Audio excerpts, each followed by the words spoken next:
Great. So welcome, everybody. This time we're doing something completely different, and we're absolutely thrilled to welcome Vanessa, Paloma, Elbaz, and Anija Dokter, who are going to talk to us about something we've never heard of before. We didn't even know it existed. And so we're going to talk about Jewish Saharan songs for childbirth in the context of ancient Semitic ritual poetics.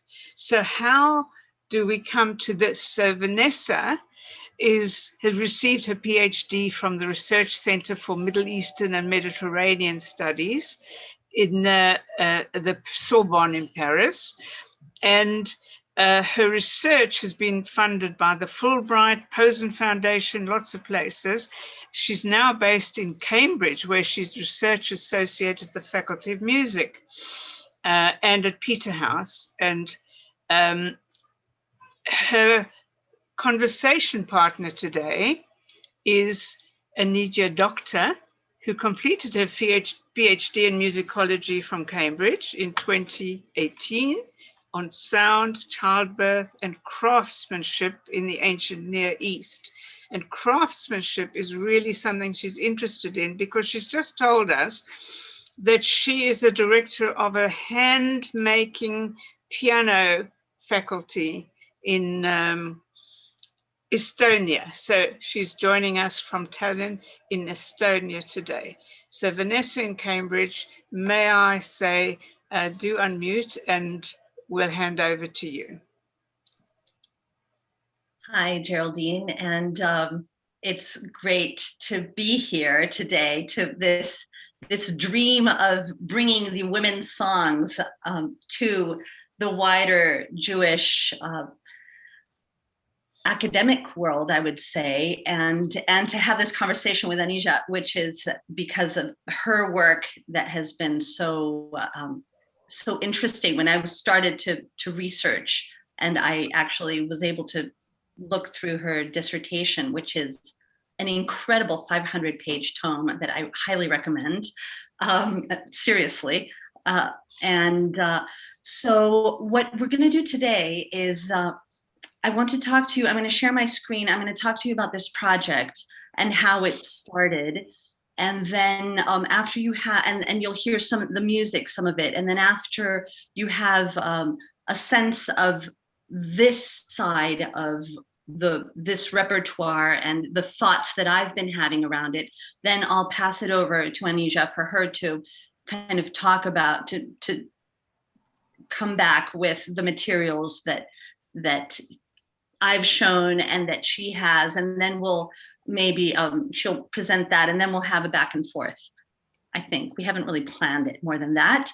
And then after that, we would love to have your questions and your ideas and your help through this process, because I think that we're really actually taking some steps in a very uncharted territory.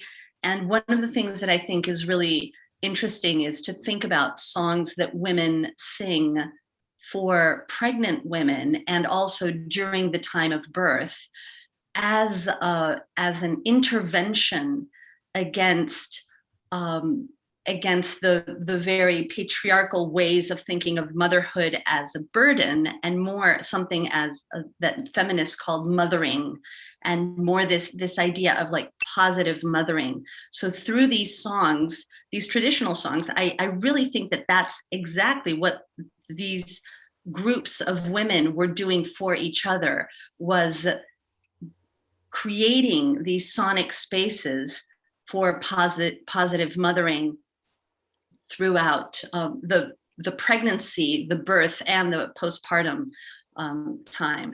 So I'm going to share my screen, and let's see. Of course, I can't find what I want. Oh, here it is. Yes. But it's not this, but it's this, I think. Yes. So, slideshow. I love it how this always takes longer than you think it should.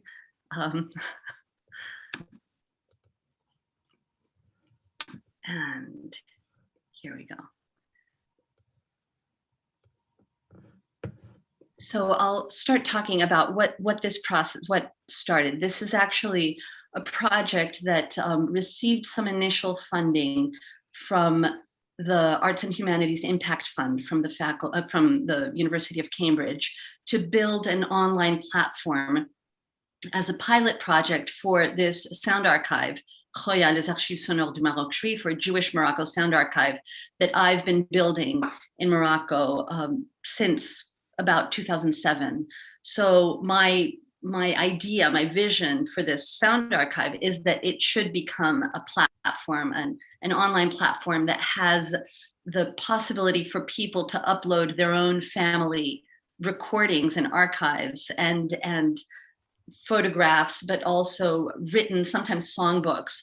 All that material could be uploaded digitally, as well as having all the material that I've gathered and that exists spread throughout archives, digital and physical archives throughout the world, so that we would have one hub that people could go to search for material, to research, especially in Morocco, because we have this issue there that there's a dearth of archives and a dearth of information, especially a lot of the Jewish information in the Maghreb was taken when people left to Israel or to Canada or Paris or wherever they went. And sometimes actually not only was it taken, but for example, when the Alliance schools became nationalized, a lot of those archives, the previous archives from the Alliance, were taken because there were some Zionist things in the archives that they did not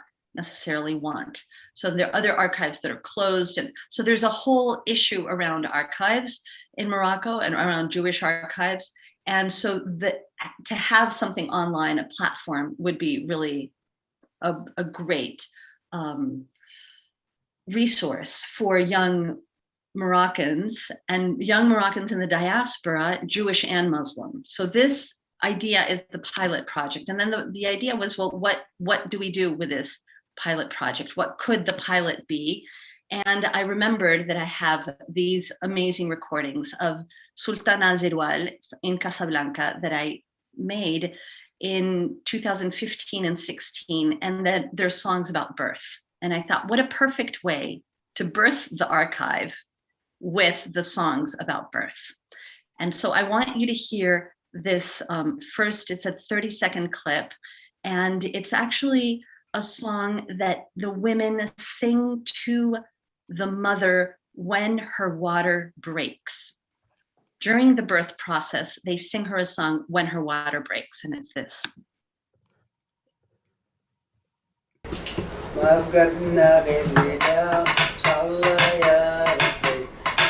Ça, c'est quand elle perd ses os.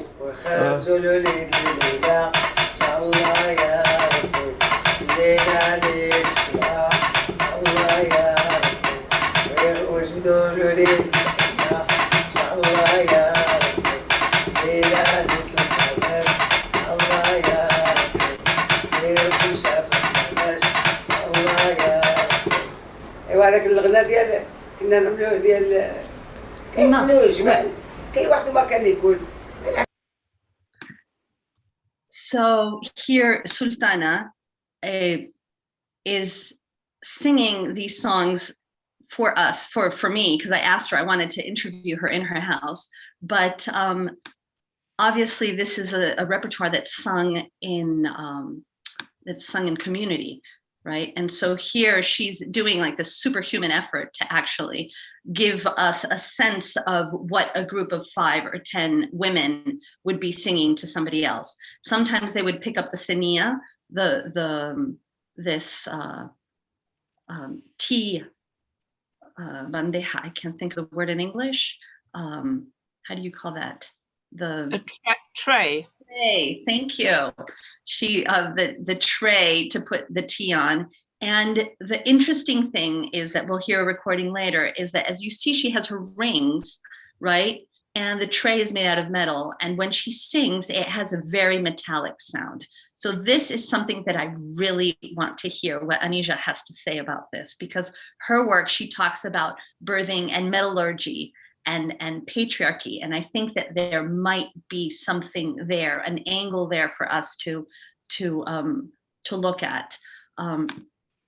So this, I'll just give you some brief, some of you that know me have kind of seen this before, but I think this is really important to understand. This is the way that I think about this, the grand Moroccan repertoire core, because we have all these different layers of repertoires that Moroccan Jews sing.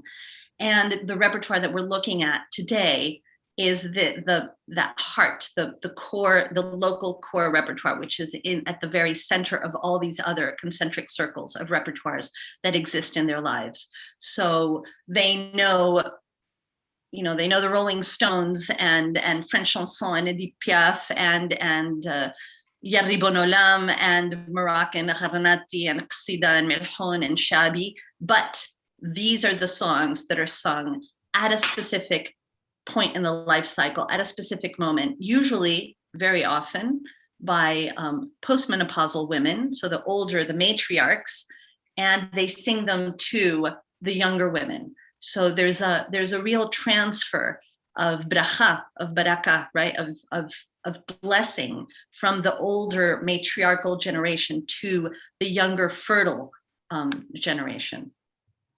And here was when I had recorded her the year before in her house. Let's see if I can, yeah. And so here we'll be able to hear it with the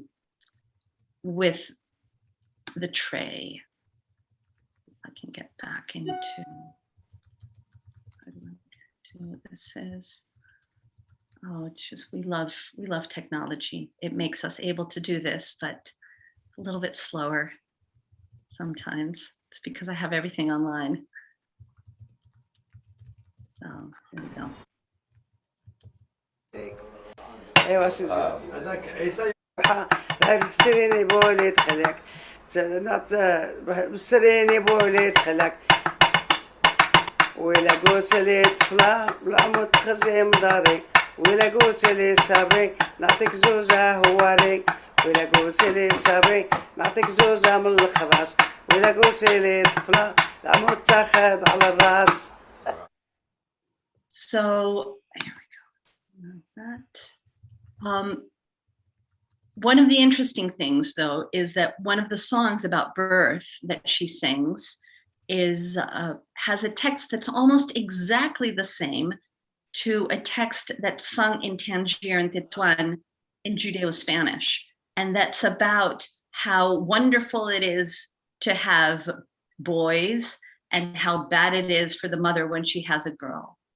And so this is interesting because here we have the woman singing to the other women, but still singing within the confines of patriarchy because they're celebrating the birth of a boy because the boy gets the party, right? The boy gets the Brit Milah, he gets the circumcision, he gets all the celebrations, he gets the bar mitzvah, he gets all that, and the girl doesn't. She gets the wedding, right? That's it. So so the family comes from Boudnib. If you can see, this is the area. It's close to Algeria, and it's close to a town called Rashidia, Ksar el Souk. And one of the interesting things is that the French Legion arrived there in 1911. So right before the Protectorate of Morocco, which started in 1912, right, 1912 to 1956. And this, the way that the French divided the areas of Morocco were in Bled el Makhsen and Bled el Siba. Bled el Makhsen is the land of the government and the land of order, and Bled el Siba is the land of disorder. And the land of disorder for them was the Amazigh land, the Berber land, where the Sultan had less power and it was a lot more tribal, a lot more rural. And so then what's interesting is that we have French musicologists coming in and analyzing the music as Makhsen and Siba as well. And so there's Alexis Chotin who comes in, and he actually was the founder of the conservatories in Morocco. And he talks about music, having this binary, the dividing way. And he calls the Mahsin music more melodic, right? The government music is more melodic and is more civilized. And the Siba, which is the lawlessness, right, is more rhythmic. I think it's interesting because rhythm has a lot of laws. So this logic doesn't necessarily connect, but it's this very, what I call this sonic colonial binary, which you can see here: melodic, urban, rhythmic, rural, civilized versus primitive, refined versus uncultured. The Mahsin is comfortable amongst pillows. The Siba is connected to nature, lulled by trickling water from fountains. This is actually a direct translation from his book, from Alexis Chotin's book in French, where he gives this whole list of how Siba and Mahsin are. Periodicity and cycles, seasons, days and night in Siba. And in the Mahsin, time, this is very interesting also, the relationship to time. He says that in the civilized world, time moves without distinction. Within the warmth and the darkness of patios, right? You have trickling water and pillows, and right, this kind of very orientalized idea of the inner spaces of the harem. It's whereas Siba is rural, it's migration, it's work outside, it's the seasons and the life cycles, probably, right? The periodicity connected to nature, which is very often also in feminist writing written as the way that women are characterized, right? Women are characterized connected to nature and men connected to intellect. This is Sherry Ortner has said that back in the 1970s. So I also think that it's interesting to look at how Plato looked at it, right? He talks about music gender binaries, music suitable for men and the music suitable for women. The modes and the rhythms must be fitted to them, right? What is grand and conducive to bravery necessarily characterizes the male, of course. And what is more towards orderliness and discreetness will be more the character of womankind. So the other idea is that here he says it's a mistake to set a man's words to a woman's color and tune, or to harmonize the tune and postures of free men with the rhythms of slaves, to give free rhythms and postures to a tune or a speech that contradicts these rhythms. This idea, actually, I just found this week in a book called Musrea Philosophim, which is a translation of a Kitab ad-Falasafia from 9th century Arabic book that was translated into Hebrew by Al-Harizi, who's a translator of Maimonides. And in the 1540s, it was published in Riva di Trento in Italy. And it has a whole section on music, which I'm working on right now. And in there, the Greek philosophers say that a king heard a violinist played, and there was the king and the king's slaves at the same time. And the king got very angry because the music brought the slaves and the royalty to fraternize, and that was actually a terrible thing. So it's like the mixing of these separate hierarchies that music can bring on, and that is dangerous, which is the same idea that Plato is saying, right? Don't mix the music of men and women, that what must stay apart, and don't bring it together. So Chotin, this French musicologist, he collected some songs that he published in something called Archives Berbères that was published by the French colonial apparatus. And 2 of the songs are about birth. And he collected them in Fez in the 1920s, early 1920s. But it's interesting because the song right before the one, so we have a number 14, right, is it's actually for it's fertility, it's agricultural fertility. And then number 15 is for birth, it's to help the birth.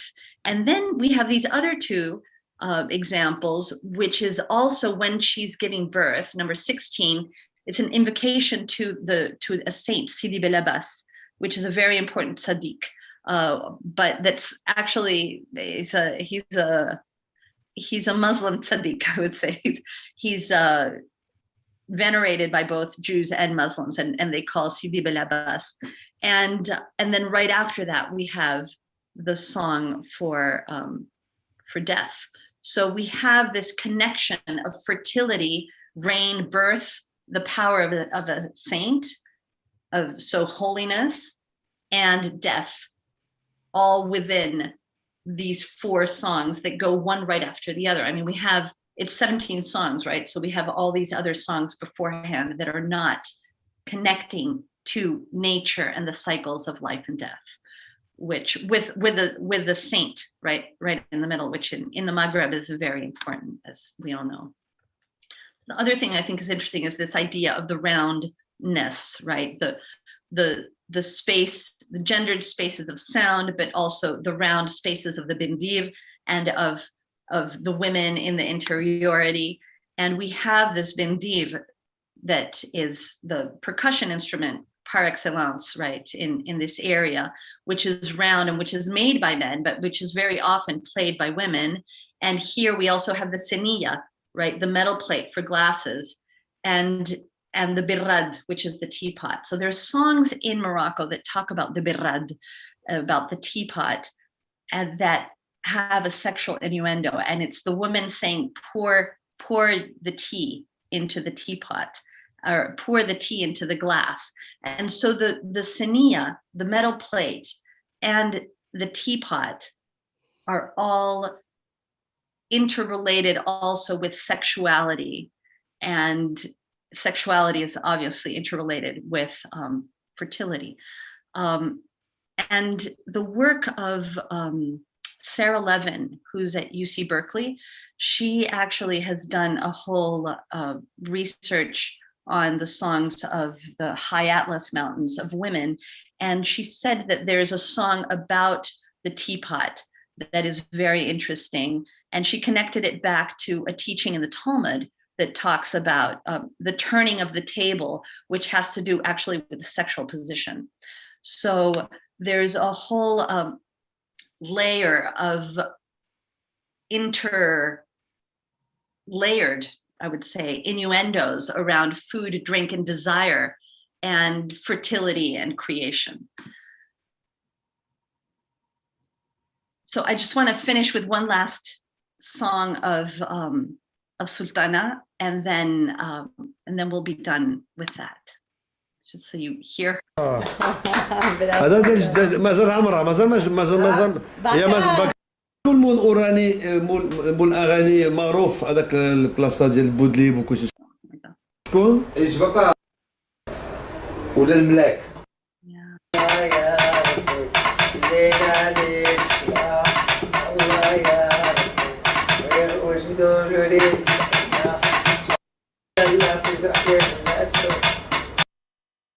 le terme défini. Okay, we'll leave it at that. I was looking for her playing actually the seniya, but we don't have it here now, so we can watch it later. Oh, the one last thing maybe that we wanted to see is actually the Hadid Ceremony, because I know that Anija might be talking about that. So the other side of this is that in Morocco, there's a ceremony that is done, it depends when. Before, it used to be the 7 days after the birth, before the circumcision. After that, it started to be only the 3 days before the circumcision. We did it. This is a video of us when we did it for my son, my second son. And it was just one night, the night before the circumcision. So it's actually a ceremony to protect the mother and the child against any kind of negative energies.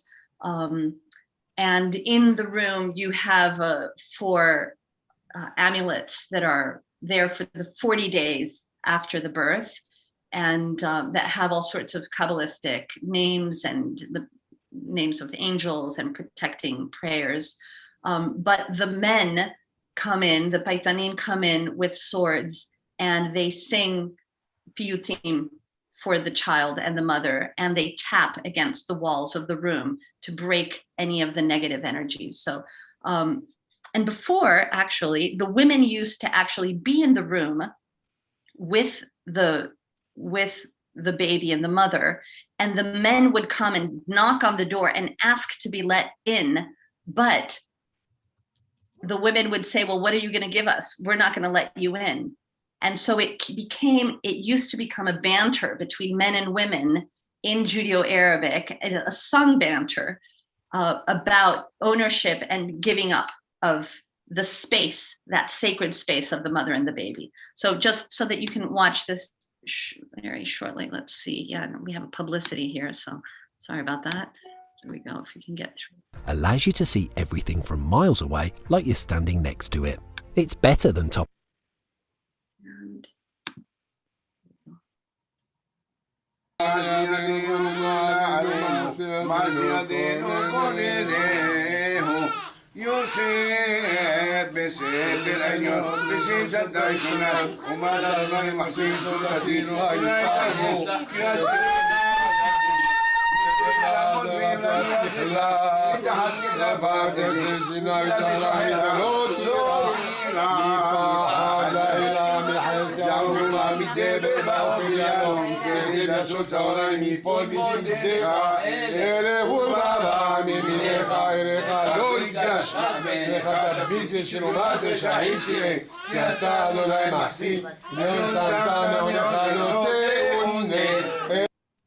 okay, well, we'll leave it with that. So I will go on mute and open the floor. Okay, does anybody carry on and Anija, yeah? Yeah, thank you so much. This is also the first time I'm seeing these materials mostly, so it's very exciting. I was scratching notes while I was listening to what you were saying. Of course, so many ideas pop in my head, but I want to start from the beginning because I think we can take each of your examples in conversation, if that's okay. So I won't respond to all of your points, but I just want to give some background to my own work. So I was studying medieval music basically as a vocalist in the music conservatory in the end of my undergraduate. And at the same time, I discovered the incredible world of midwifery. So as I was learning to use my own voice, I started to train as a birth attendant. And I discovered, through that, I discovered the astonishing sounds that women make while they're giving birth. And these sounds are very disciplined. So depending on where a woman gives birth and what her cultural background is, women don't just openly sort of in a primal way kind of scream in labor. Their cultural practices and the place that the actual physical space that they're in and the people that they're around really determine what those sounds end up becoming.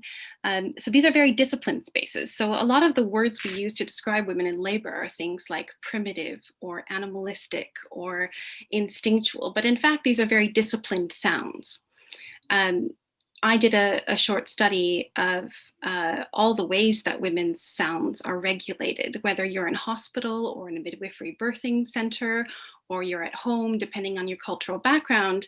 And I found that women themselves try to censor and manipulate their sounds to their greatest extent, and sometimes feel intensely guilty when their own sounds are completely out of their control and they just start to holler or scream or grunt or groan. And I also found a lot of examples of partners and husbands and mothers-in-laws and mothers saying, shh, shh, be quiet, stop losing control, because these sounds were so overwhelming to them. And midwives, doctors, nurses, hospital staff would make comments like, oh, you sound like a cow, or can't you control yourself a bit better?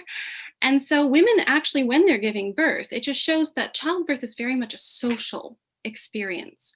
It's determined by all of the things that we've learned about the female body and about childbirth growing up, but it's also very much influenced by the power dynamics in the labor room itself. So I've seen many examples of husbands telling their wives, you're making a fool of me, you have to shut up. So domestic abuse situations can become, or specific power dynamics in a relationship can become very wide open when the woman starts to enter the more intense phases of labor. I became so fascinated with childbirth as an auditory experience, not only hearing the woman sounding, but also the sounds other people make around her. In a home birth setting, I was involved in attending some births where the midwives and birth attendants and family members would rock and sing along with the woman. So they'd get involved, they'd start grunting, they'd start groaning. And there are a lot of different cultural practices around this that vary around the world. One of the things that made me smile when I first started listening to what Vanessa was playing is that there's this kind of standard breathing rhythm in a lot of traditional songs for when the water breaks, because that's when women tend to hyperventilate. So if you have a tick, tick, tick, tick, tick, tick, it gives a kind of temporal framework for not starting to gasp for air too much and get lightheaded. So there's a lot of physical parameters to childbirth that influence the kinds of vocal traditions and social practices that surround childbirth. Being interested in the history of the female voice, I started looking through the historical archive, starting with more contemporary examples, and everything from the sounds of African women being trafficked to America on slave ships, and the way that the slave traders recorded the way those women sounded while they were giving birth on the boats, because women did get pregnant in the Middle Passage and they did give birth on boats. And there are recordings of those women and what they were, how they were heard as primitive. So all the way going back, I started tracing and I started collecting this massive archive of every time someone talked about women, what women sound like in labor. And within about 6 months of obsessive searching, I noticed that a majority of my instances had something to do with metal. And then I horrified my PhD supervisor by completely changing my PhD topic. And it all turned out in the end.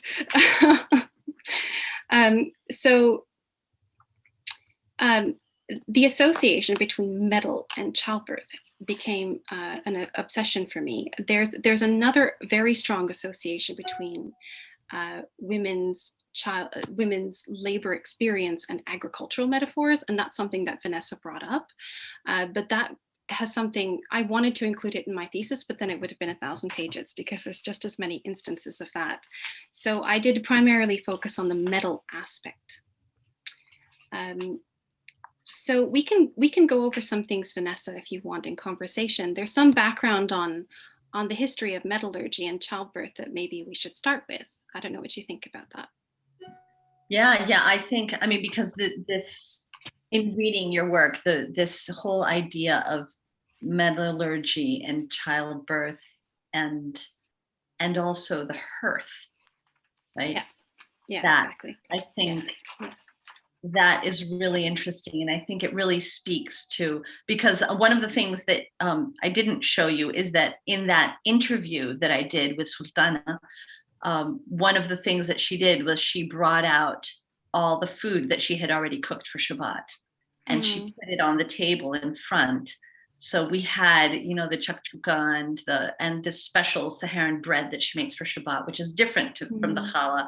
It's like this flat, grilled bread. Yeah. And all these other things that and the boulet, of course, and she put it all out in front of her. Like this was almost like an offering.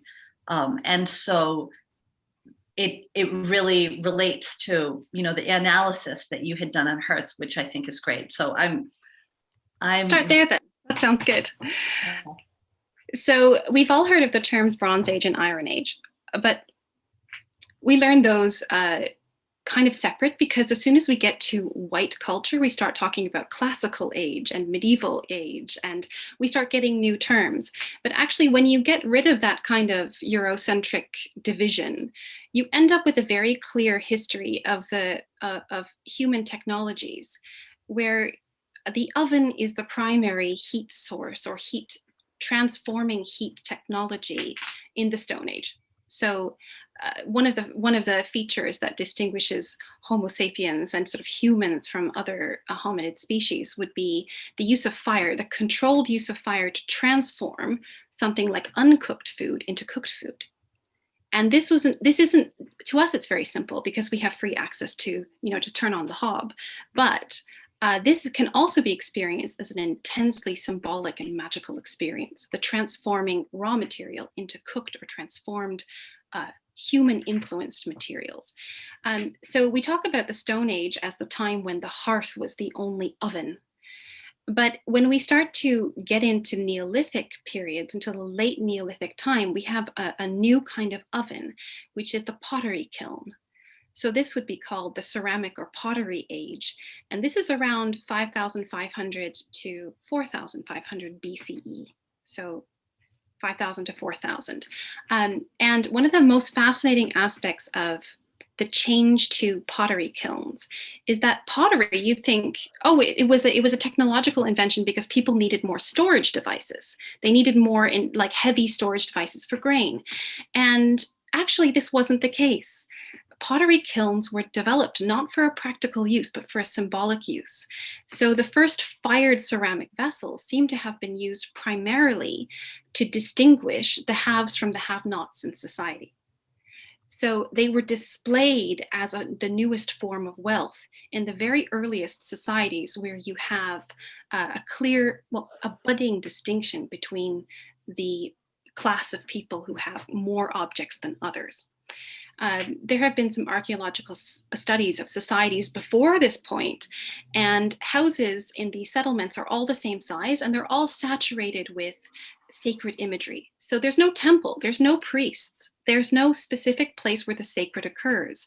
The sacred is surrounding this hearth. And in each home, there's this hearth. And one of the fascinating things is that the hearth is surrounded by buried embryos and young babies that had either been miscarried or had died very young, because of course at this time the morbidity and mortality rates for infants were very high. And one of the fascinating aspects is that when you genetically test the people, the adults and the babies that were buried in these homes, they don't show signs of genetic relatedness. So they're not living in mother-father pairs with their children. They're living together in some other mysterious way. We don't know how. But when we get into pottery age and later copper age oven societies, where we have a different kind of oven, we start to see men being buried in a different way than women, outside of the home, away from the hearth. We start to see very clear distinctions where you've got bigger houses and smaller houses, and the bigger houses are located near proto-temples, where the sacred is then concentrated away from the majority of the populace. So it's not that everyone owns access to the sacred and owns access to the meanings derived by the sacred. It becomes more stratified. So in the pottery age, we have these kilns. These patterns accelerate in the copper age when we start to have copper crucibles. And throughout time, copper crucibles have been in the shape of a womb, which is a round shape with a sort of vaginal exit where the copper will spill out and make a snake across the sand. And this explains a lot of the copper snake imagery in a lot of Semitic traditions and Middle Eastern traditions. You'll find it in biblical texts where there's a copper snake or a copper snake cult. This is very much connected to the way that copper was purified through these womb-like crucible structures. So the Copper Age continues to about 3,500 BCE. And then we have the Bronze Age, where these really accelerate into the first city-states and the first sort of state systems, where you start to get empires. The Bronze Age continues until sort of a cataclysmic sort of collapse of these state systems in 1200 BC. And then we enter the Iron Age, which continues until the 1800s or the 18th century in our time. So we can really connect sort of the Greeks and the Romans and later European, the caliphates and the later European empires. They're all in the Iron Age. And then we go through Steel Age and Nuclear Age. So we can trace history in terms of the transformation of these ovens. So Nuclear Age is very much the oven that is the nuclear reactor. So this is a way of viewing history in terms of its metallurgical terms, and it's extremely useful archaeologically and historically to understand how we create meanings through heat as the source to transform the raw, or transform the kind of primordial essence of our material existence into something that we recognize as crafted. So the heat really becomes a prototypical force of craftsmanship, whereby humans can interact with the world around them and transform it into something that they have made. This is a very divine and very symbolically important act. So then, because I'm thinking about Shabbat, of course, that we're not allowed to cook on Shabbat, and that stopping of, and the fact that she brought out the food that she had pre-cooked for Shabbat, and then she sat there and she played and she sang these songs about birth, and she played on her metal tray, right? So how then, for you, does that interconnect? We're going to think about it in a Jewish Shabbat lens, because I mean, you know. Yes, I have sat through many a family Shabbat where the stopping of that transformative process seems to me, since I have learned about these things, really mimics the stopping of the divine process of creation. And so we have all of this transformative creation power, and then arresting. So in a way, the ovens have to shut down, because the ovens are that power of transformative creation. And so it makes perfect sense to me that the ovens would be shut down at very holy times of rest. Does that make sense to you as well? Yeah, but what I think it is, it's a radical pushing back against the hierarchization of the sacred, because the holiness stays in the home around the hearth, even though you turn off the hearth, right? So what you've talked about is that, you know, it went out of the home usually, right? But our Shabbat tradition is to keep it within the home, and this is the way that we do it. It's by radically pushing against of this movement, this historical movement that has happened in the rest of, you know, civilization. Yeah, there's always this pull of symbolism, because with ovens, there is nothing about an oven that has to be womb-like. You know, these are very pervasive, I believe, because they're highly useful for creating social structure. There's nothing about a farm where you have to see the male farmer sowing or plowing the field as a husband plows the wife. You know, all of these metaphors around the agricultural metaphor. There's nothing about, we do not have to see the womb in the land or in the mines or in the ovens. We don't have to do that. It's an extremely pervasive tendency. I'm now learning Estonian language here, which is Finno-Ugric, which is completely, you know, different than Indo-European or Semitic languages. And it's here too, in the traditions here, the connections between land and there's tons of poems in Estonian about metal as well. So it seems to be something that's just, regardless of linguistic boundaries, it seems to be such a useful way of understanding things. However, there's always this push and pull of what exactly does that mean? Who exactly owns that power? And that's basically going to be everything that I bring today, because throughout the historical record, throughout the entire archive I've collected, and I think I've collected just a drop in the ocean of what is actually out there in the historical archive, there's this constant push and pull of, what does the oven actually mean? What is this womb-like structure? Even if we assume it's a womb-like structure, what does it actually mean? And who does it belong to? And who controls the actual oven itself? And more importantly, who controls the meanings derived from that gendered oven? And so I think that there could be multiple things happening at the same time at Shabbat, where Shabbat could, in some contexts, the stopping of the oven could be a way of quieting that female the female-centric oven space to reduce the amount of female gathering about the oven. It could also be a way of pushing the technologic aspect of metallurgy and the oven's transformation of power out. It really depends on each specific instance, but most of the uses of these metallurgical imagery that I have collected, the reason why they were written down is because people were disagreeing about what the oven means. So it's clearly this liminal, very movable and also highly contested and very anxiety wrought symbolic sort of network where it could mean anything.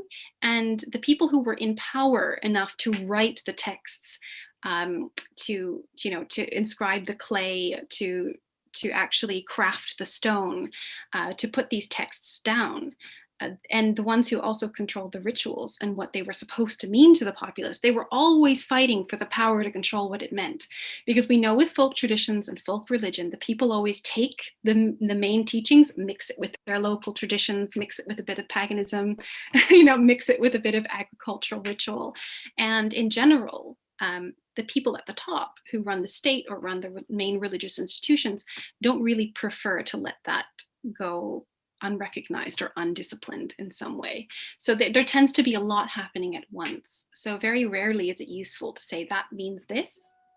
Usually the useful interpretation is there's this contested space around this object and it's being pulled in multiple directions by different people who are interested in producing meaning through that object. Does that make any sense?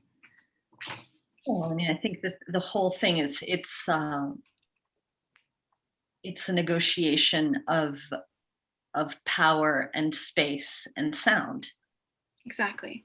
Yeah, the first uses of pottery, the first uses of copper, the first uses of iron, they were not technologically driven. They weren't because they needed bronze or they needed copper objects. It was always because there was a very strong need to create new symbolic meanings around metal and around transformation, power, in order to control the gendered social space.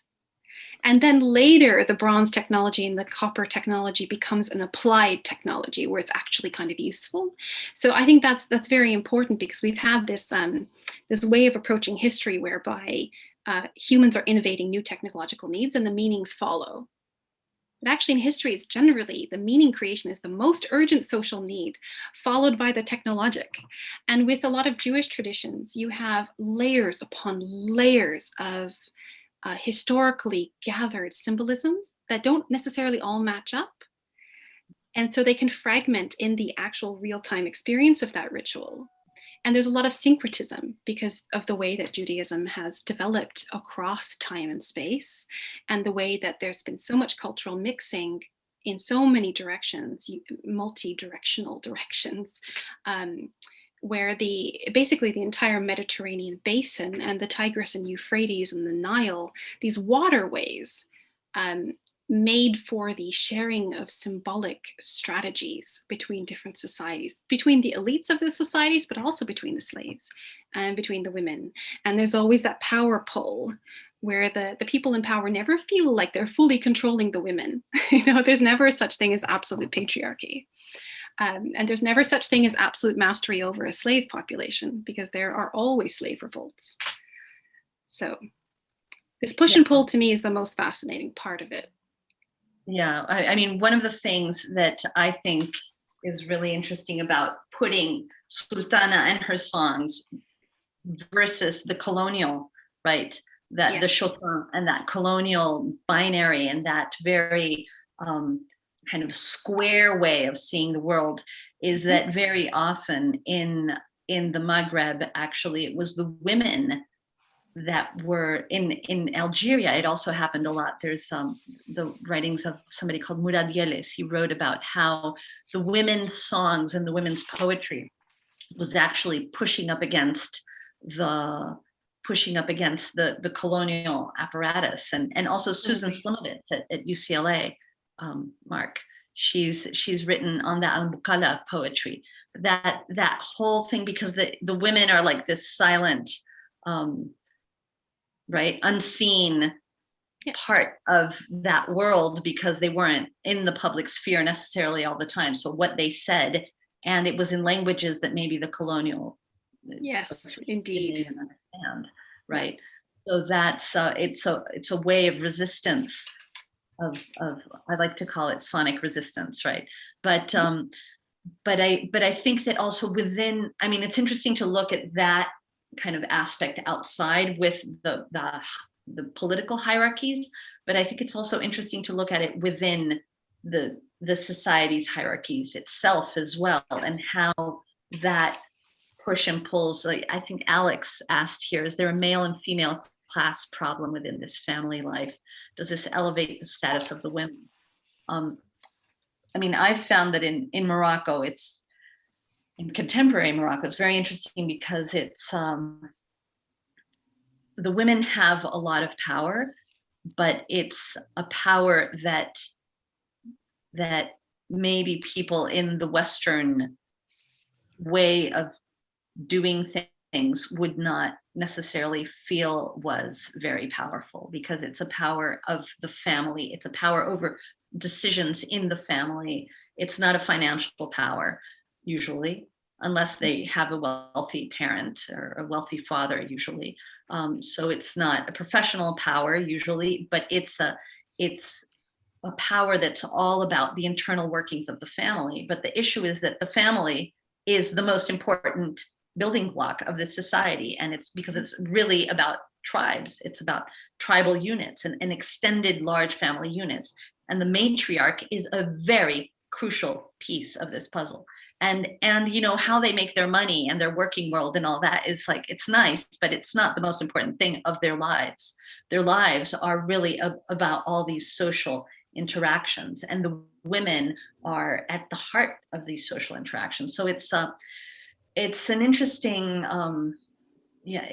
it's interesting. It's hard for us, or it's hard for me, I would say, I'll just speak for myself, right? It's hard for me as a 21st century, you know, young woman, young mother that wants to actually bring all these things together, and then have to confront, you know, that I mean, how does that work? I don't really want to be confined only to that world, right? But there is a power there that I think has been unseen in some of the scholarship and in some of the analysis around it. And I think that that's why the music of the women has been less studied, and that what we've focused on mostly has been either the public music of men, like public, let's talk about the Maghreb right now, but like Judeo-Arabic music of men that's been on records like that. It's because it was on the radio, it was on television, or the liturgical materials. So it's all this very outward facing music and performance that's been really focused on in the scholarship, more than these very intimate internal songs that are about the social dynamics. And I think that actually when we don't look at these, then we're missing what the whole musical society is about, because we need all of it. We can't just look at one side. That's why I think the word reproduction is very useful, because it's used in two ways. Like, societies have to reproduce themselves. In order to maintain their structure, they need more workers, more soldiers, more builders. And so the reproduction of the society is both material and actually biological. So reproduction, as in female reproduction, and male reproduction as in making of offspring, is one very important part of that reproduction. But it's only it's a very artificial and very modern way to see childbirth as, or taking care of the home or domestic labor, as non-economic. Of course it's economic. Of course it's a key part of that society's reproduction itself. And I think that because women's spaces are often locked away and hidden, even in the very ancient Near East, women were expected to stay off the streets and cover themselves and stay quiet. And so this is a very old idea that women's bodies and women's spaces are kind of private. And the privacy makes for some stability, but it also means that women's spaces are so hard to control. Just like women's bodies are so hard to control, no matter how hard you try. The historical archive is full of magical rituals to ensure men that the child is actually his. despite so many infrastructural controls around the female body, men were never quite sure that that baby was actually his. So these things they cause a lot of anxiety. Yeah, I saw some questions pop up. There's one, is there a similar Ashkenazi tradition of songs and birth in Russia and Eastern Europe? I do not know that. I imagine that there must be, I mean, there are lullabies, but songs for actual, the moment of birth, I haven't heard about it, but that's usually because it's out there. Oral tradition. So, and in the oral tradition, we have to have somebody that's done the work. Can I state that somewhat in a different kind of way? It's only very recently, in terms of giving birth in hospital, that we've stopped singing birth songs. So they're everywhere except very few places. So it'd be very weird if there weren't songs for childbirth in almost everywhere except a hospital. Mm-hmm. Yes. Do the songs they sing help the young women through childbirth? What are the words of the songs? Well, one of the songs is talking about how bad it is to have a girl, right? And that's interesting because it seems counterintuitive, but it's really about the position of the cycle of smachot, right? Of rituals that were in Jewish tradition. The song about the song when she breaks her waters actually is saying is invoking a saint and God. It's invoking a tzaddik and the help of God in that moment. So it's actually, and actually one of the Chotin songs that he recorded was also, it's about helping the birth happen. So, and invoking the wings of the angels to help the baby come out. So there are some songs that are talking about that process and trying to help the mother in her process. So yeah, so that's it. She who gives birth to a boy gets chicken and good white bread. She who gets sardines and black bread. Yeah, that's the one that, but interesting because, Judith, I've only heard that one sung, or the only informant that told me that song in the last 10 years has been a man. So none of the women in Morocco sing the song anymore in Judeo-Spanish that talks about how bad it is to have a girl. So the last time I collected that was many years ago in Shoshana also, but it was from Shoshana collected it, I believe, from a woman. And then in Salonika and Turkey, it's the same thing as Ya viene el parido, mos nació un niño. It doesn't specifically say negative things about having a girl, but the assumption is that there is no celebration song really, except if it's a boy. Mos nació un niño de cara de luna. Really. Yeah. So but in Sultana's song, she actually says, if you have a boy, come into my house. If you have a girl, I'm going to sweep you out of the house.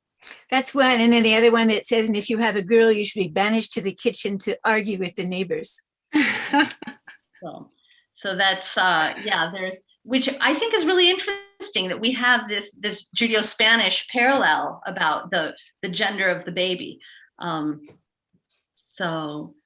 American Native Indian have songs. Yeah, I mean, actually there's songs also in Sub-Saharan Africa that we know of today that are still sung. So I think that probably many societies that haven't had a rupture of their oral traditions actually still have the songs. But in other societies where there's been this break and where the transmission has suffered, then it's harder for us to access the songs that were there. there's I'm a question. curious about this round metal tray. I was wondering if you could tell me more about the uses of that tray. The tray is used to, usually you'll put it on when you're serving the tea, you'll put your glasses on there, and then we'll serve the tea into those glasses. They'll have also, they'll have the sugar on the tray as well, and they'll have sometimes the mint on the tray for the tea, and sometimes the tea itself, and then it all gets mixed into the birad, which is the teapot, the big teapot. But sometimes all of the ingredients will be on the tray with the cups as well. And very often the glasses are also turned around onto the tray and are used in that rhythm, to do the percussion as they're singing. So the glass against the metal, or her playing. Rings against, There's a lot of round objects there in the sense that a rectangular tray wouldn't be as common. It's just always a round tray. It exists, but not for playing. The rectangular tray doesn't exist in, But when they play, they always use the round one. What about folk percussion instruments that women would play on, like actual drums? Would they also be round? Yes, Judith can talk about she's a big drum expert and women drum expert. I'm not an expert any more than you are, Vanessa, but all the ones I've seen in Morocco at least have been round, both the trays and the actual frame drums. I'm trying to think about Yemen, the Jewish women of Yemen, when they played trays with copper keys. I'm not sure they're round. I actually don't know. I was just thinking about that this minute with your question. So that's something to look into. But for sure, the ones that I've seen in Morocco, both Jewish and Muslim, they've always played round. But objects, whether they're designated as percussion or not. The only one I can think of offhand is actually in Spain, in Galicia, where I used to see women, but this is a modern development. I used to see women playing olive oil tins that were rectangular, just because that's what they were, because that's how they came. And they would actually punch holes in the top of the empty olive oil tin, that you would buy in a store with a nice picture on it. And the holes would be for resonance. And each woman, I was told, this is in the 90s, each woman would have her own sound that she liked, and she would punch the holes to get that kind of resonance. And then they would play them, holding them in the same way that they hold up frame drums, really in exactly the same position. But that's pretty circumstantial, that's how the olive oil tins came. They were made rectangular. Other than that, I've only seen round ones, with the caveat that I'd like to have a look at what the Yemenite women were playing. I was just thinking right now, I had forgotten about this, but in urban Morocco, there's a Muslim tradition of women shikhat, right? That they're performers that perform for women's parties at weddings, at Muslim weddings, and they take the bottom of a metal barrel. They take like a whole set of the barrel, and then they play with their feet. They dance on it in a rhythm while everybody is singing. So that's it's like a flamenco kind of Moroccan dancing on the tin, which is this rhythmic aspect as well, which I think, it's interesting to think about the connections of the shape. I think the shape, there's something there about the shape that is crucial. Vanessa, you posted last month about the shape of the Shmura round matzah and the moon. But it be round because of the continual cycle of life. So it doesn't want to stop a cycle. So something that's round continues round and round and round, and is not broken. So maybe that's why they use round. It's just occurred to me. Yeah, which is interesting, because then it connects to our nature, our nature binary thing, which is still about But yeah, I have a few thoughts on that. Like, first of all, I think there's too many round percussive instruments to say this comes from a particular place. There's so many round things. It's kind of it's an annoyance for, I think, people trying to look into symbolism. It's like, oh, another round thing. So it's good to not jump to too many conclusions, but it reminds me of two things. One is every single museum has these from the Aegean, whereas a female character is holding a round object around the sort of abdominal area. And these were always labeled as woman with cake in museums. And only very, very recently have they started relabeling them as woman with drum. And it's really funny that sometimes I visit smaller museums, like Canadian museums, like where I'm from, and it still says woman with cake. And I'm always like, because they're clearly playing a percussive instrument. And the sexual innuendo of that goes back to prehistoric Aegean. There are so many examples of... Oh, you know what? I'm sorry. I left out the entire square drum. I don't know why I did that. But in Morocco, Vanessa, correct me if I'm wrong. In Morocco, in Spain, the square drum is associated with women, and Portugal. And in fact, ancient Egypt, which is what reminded me just now, there are square, actually rectangular drums, but definitely straight-sided corner drums associated with women. But Vanessa, correct me if I'm wrong. I was told in Morocco that the little square drums, you know, they're not big, they're really quite small, are played by men, and as part of storytelling performances. And I could be totally wrong, but this is what I was told when I was looking for square drums in Marrakesh and that area. Yeah, I mean, I've never seen a woman play a square drum in Morocco, and I mean, women really, they'll play the bindir or they'll play a sonaja, right? Yeah. Like a tambourine type thing. Or they'll play some of those, the smaller ones, the terija, which are the ones that have the ceramic.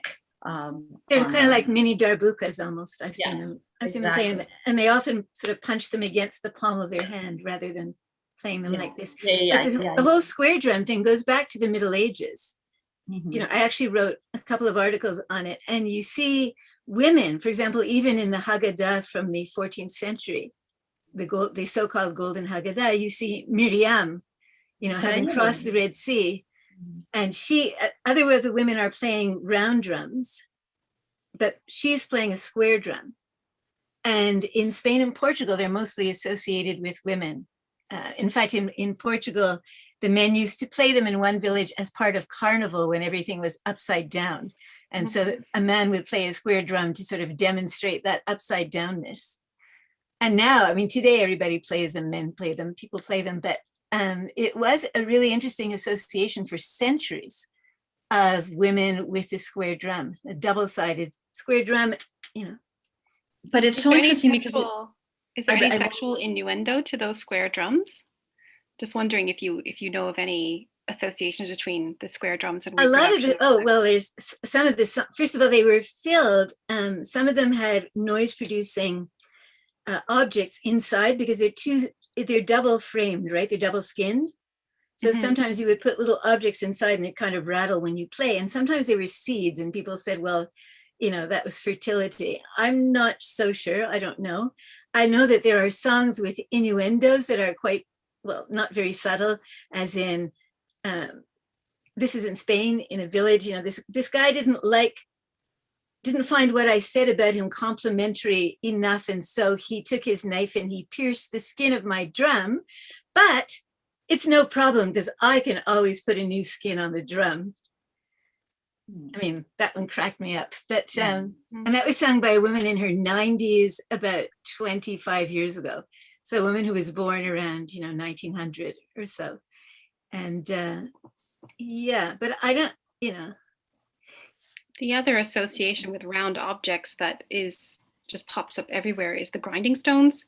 There's a lot of, there's a reference to that in the story of Abimelech's death. When the king is hit by the top grinding stone, a woman throws off the wall of the city. And that was such an assault to his masculinity, because the idea was that the top grounding stone that's sitting on top of the grain is the male, and the bottom grounding stone that's more stationary is the female. And so there's a lot of jokes around grinding stones all over the Semitic traditions. And for a man to have a woman throw a top grinding stone at him was a sexual act. And so there's a lot of roundness, and not only the roundness of the belly in pregnancy, but also the roundness of the grinding stones. There's lots of jokes around that. So I'm not aware of jokes similar to that or meaning similar to that to square objects. I'd love to see some if you do happen to come up with them.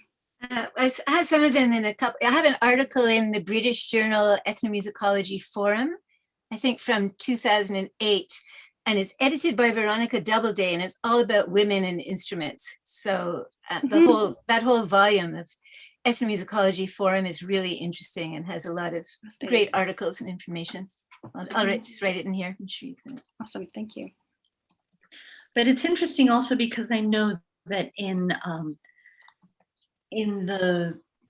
South America, the imagery, and also in the Atlas Mountains, the imagery that's on the weavings, those cross weavings, are very often images of wombs, and they're they say that the weaving is a weaving of a womb.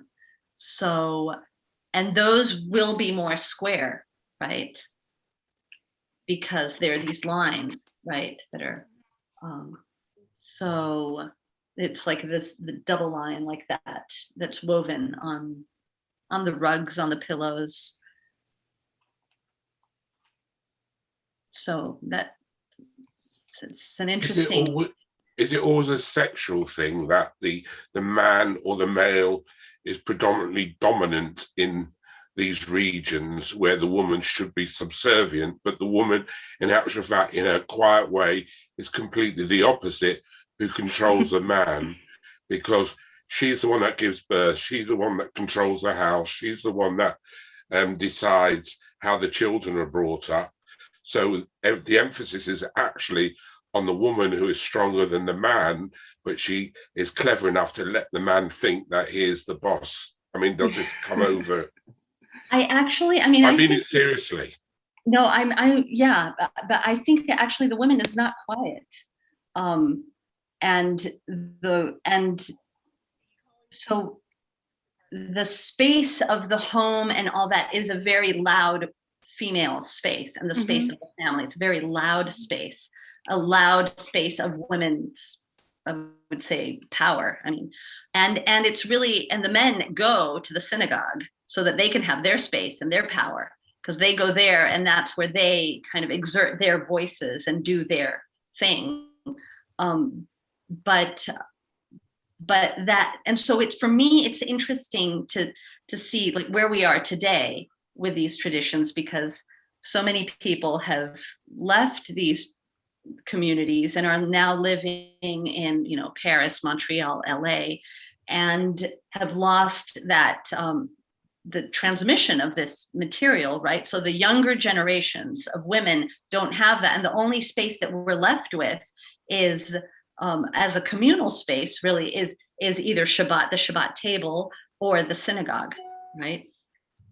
And but with the world changing now, that women are having an equal part within the synagogue services, and women are rabbis, and women are cantors, and women are taking the services. Therefore, the male domination is being lost within this generation. And places, not everywhere. I mean, not in the Moroccan community. The Moroccan community does not go for women rabbis very often. So it's only an Ashkenazic thing, and not a Sephardi thing at all? It's mostly, I mean, I haven't really done a deep study of it, but I know that it's Moroccan synagogues that are of Moroccan rite are usually led by male cantors and rabbis. And if a Moroccan woman wants to be a part of a synagogue where she will have an active role, she will most usually go to an Ashkenazi synagogue.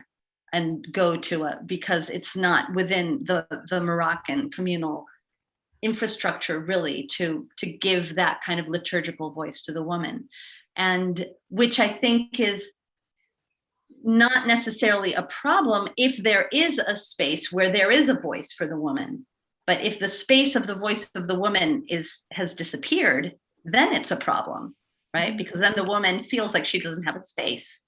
So when there's intermarriage between the Ashkenazim and Sephardim, or the Moroccan, or the various different cultures, they take on the minhag, or the custom of the male and not the female, which in some respects is surprising, because it's usually food orientated and festival orientated, and to do with the gastronomical side of it, and bringing up the customs for the children. So, but it doesn't they don't take on the female custom, they take on the male custom, even though the female having a baby determines whether the baby is Jewish or not Jewish, and not the male. So within these cultures, it's slightly confusing.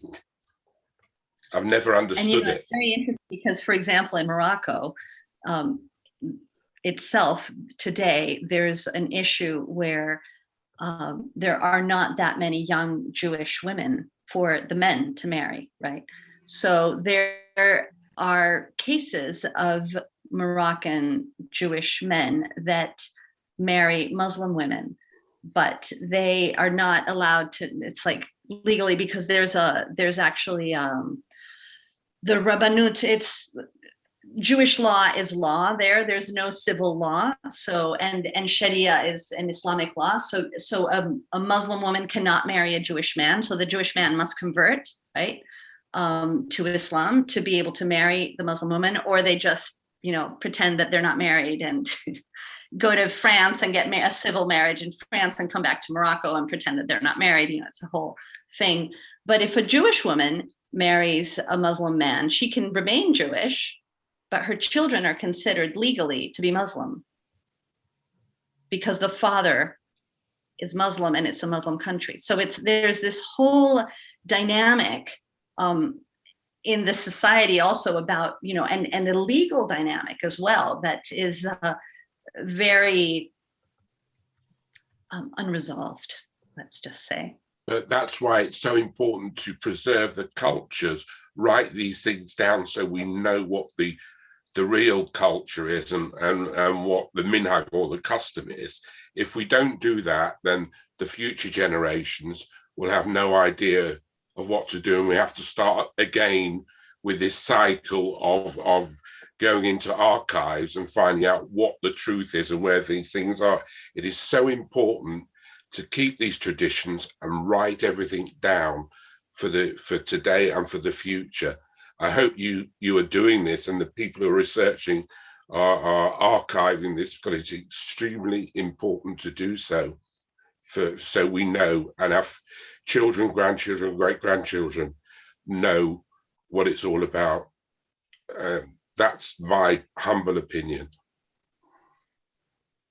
Yeah, but the thing is that our traditions have been transforming for millennia. Like we have never really had it shifts, it constantly shifts. So do we really know what our ancestors were doing? Do we really know? Well, we have an idea from the music that you've played and how far back it could be traced. And then we're talking about the Iron Age and the Steel Age and the various other, there's writings written down in hieroglyphic or in various different language from different regions, that and the pictures depict these things. So from order of what has gone before, we can actually have good proof. But what wasn't written down was the music, and that becomes the problem of the type of music that was played. It's quite debatable and regional on where it came from. So we have an idea, or we can go so far back, but we can't go any further. We might know the the poems like the Psalms of David, but Mizmar, Mizmar David, but what was the tunes to those psalms? They weren't the same tunes that we have today. So there's an anomaly, and it becomes difficult to say what is correct and what isn't correct. And those that study it, how far back can we actually go to be sure that we've got it right?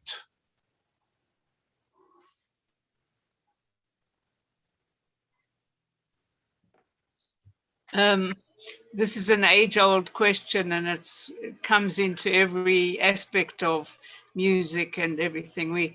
Authentic is a word that one never goes near because nobody knows what authentic is and was. So an interesting question from Jane Enkin was, in diaspora Moroccan communities, who attends the births? For example, do mothers attend their daughters' births? Do we know? Vanessa, do you know at all?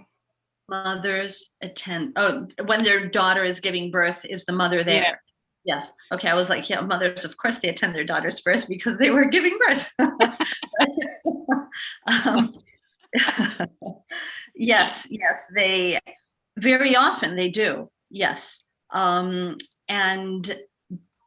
But the issue is also, it depends on the hospitals. Like Anija was saying, it's like the hospital regulates certain things. And so sometimes they allow and sometimes they don't allow, right? And so if it's a C-section, which is happening more and more often, also a lot, I would say, in diaspora and even now in Morocco.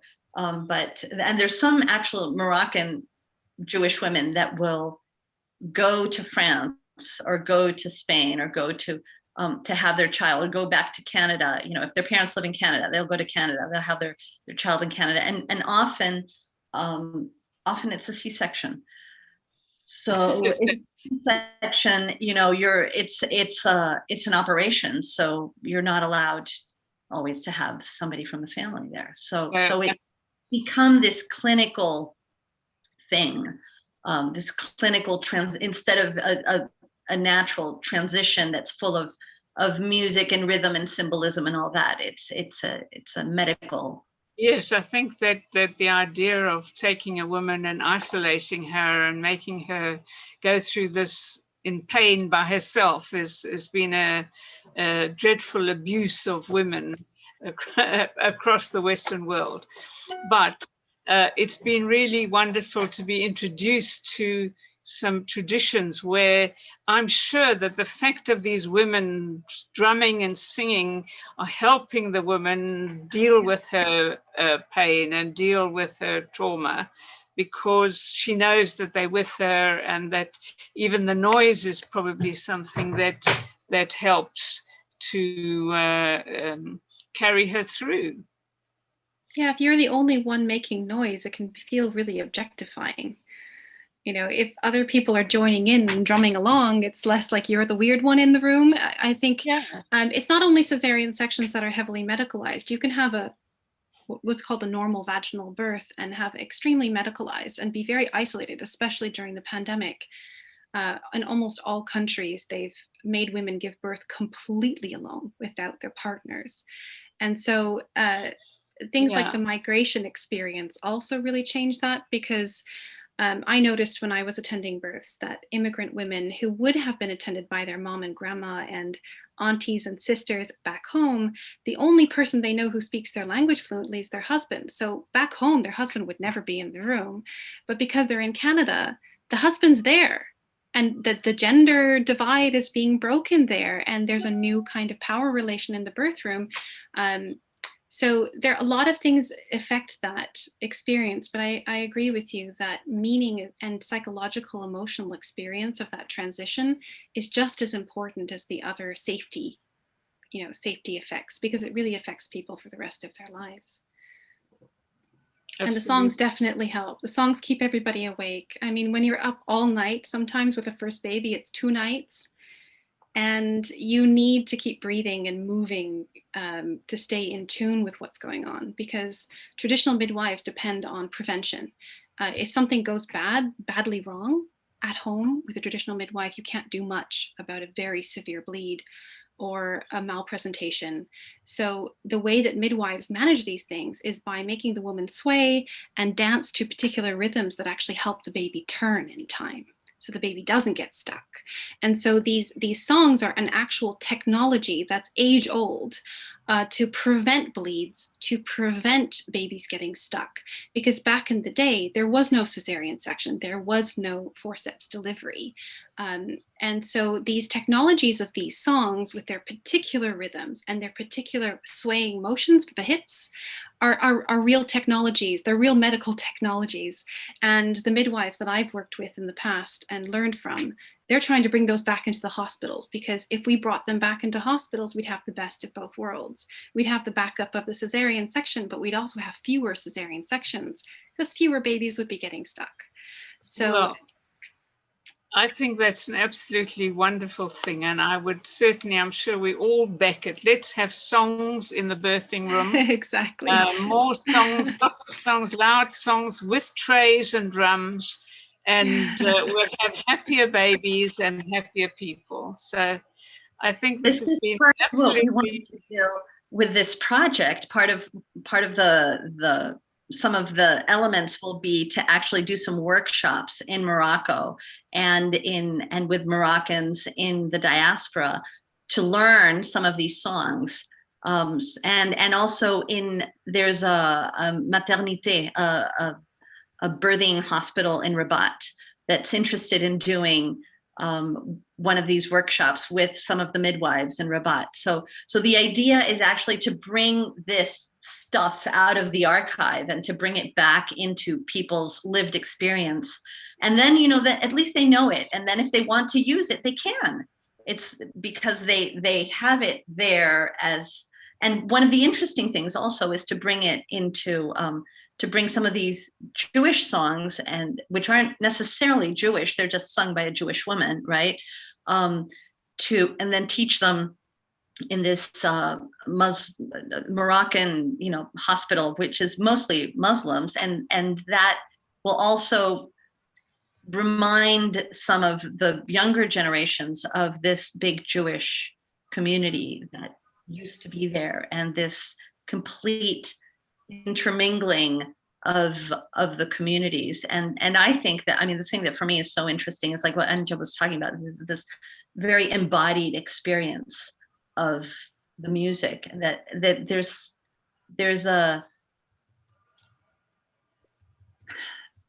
something that I feel that we've lost when we've lost our embodied experience of music, and when we become just passive recipients of it and no more, instead of really truly fully having participatory singing as a part of at least weekly life, if not daily. But this is, and especially at a moment like this, like birth, to have that embodied music, I think is we'll see where it takes us. Because it's never just music, it's also movement. These birth songs are never sung sitting down. It's very often what I've seen is one woman in front around the woman giving birth, another woman behind holding her up to release pressure off her pelvis and rocking her back and forth. You have to be so fit to be a traditional midwife. You have to be so strong, because you have to hold that woman and hold her with every contraction when things get really intense. And some of the antenatal courses taught in the UK teach men to do this because they've got great upper body strength. So if they're going to be there, be the one who's holding and swaying along with the contraction rhythms. And so it's such a visceral thing, and you smell the amniotic fluid. And a lot of midwives have been splashed with amniotic fluid and blood and everything. It's such a visceral experience that the music means that our voices can connect to all those other senses, so that they're less overwhelming and scary, because there is something very much in the jawbone when a woman's in pain and in labor. Women who are really tense and gripping their teeth it's often mirrored in the pelvic floor being gripped and tense. And a lot of the role of these songs is if you sing, you have to open your jaw and relax your jaw, and the bottom also relaxes and opens up. And so there's so many aspects of these songs that are technological, like medical, like getting the body to respond to rhythms and respond to motion in the actual face. And this is throughout the historical record as well, that the ancient people knew that what you do with your mouth affects your genitalia, especially as a woman in labor, and opening your jaw can save you from unobstructed labor, which back then meant certain death for both of you. So these kinds of things are passed along. So these songs contain not only cultural and religious memory, but they also contain memory of very much needed medical skill. Well, what an amazing presentation. We've had introduction to anthropology, prehistory, metallurgy, medicine, Judaism, Moroccan traditions, you know, from the very personal to the universal. So I can only thank you both so much for bringing this to us today. There's so much that we can continue to think about and to ruminate on, but I really hope that there is a whole movement to bring back swaying and songs and relaxation for childbirth. That will be so wonderful. So if I may thank you once again from everybody here, and also just to say what's coming. Next week, there's no session. It's Shavuot next week. So we're having a break. 25th of May, Terrell Dobbs from Madison, Wisconsin, and Stephen Muir from Leeds are tracking down composers from the Warsaw Ghetto. And this is part of his big project of performing the Jewish archive, performing what they found hidden in various places. On the 1st of June, Isabel Gans and Susanna Weich-Schachak are bringing us at last their Judeo-Spanish song. This is from field recordings to professional ensembles. And this was rescheduled from the time that poor Isabel was frozen in Texas in February, and she couldn't, there was no Wi-Fi, and she was sleeping under 7 blankets and 3 cats to keep warm. And so on the 8th of June, we'll have a new thing for you because Hervé's new website is not quite ready, but we've got something exciting being planned. So do tune in again. It's been lovely to have you. Thank you so much. Thank you to Mark and to everybody in California for switching on the room and hooking you up. And hope we'll see you again soon. So thank you again, Vanessa. Thank you for having us and for going on this journey with us. Yeah, it's been really very nice.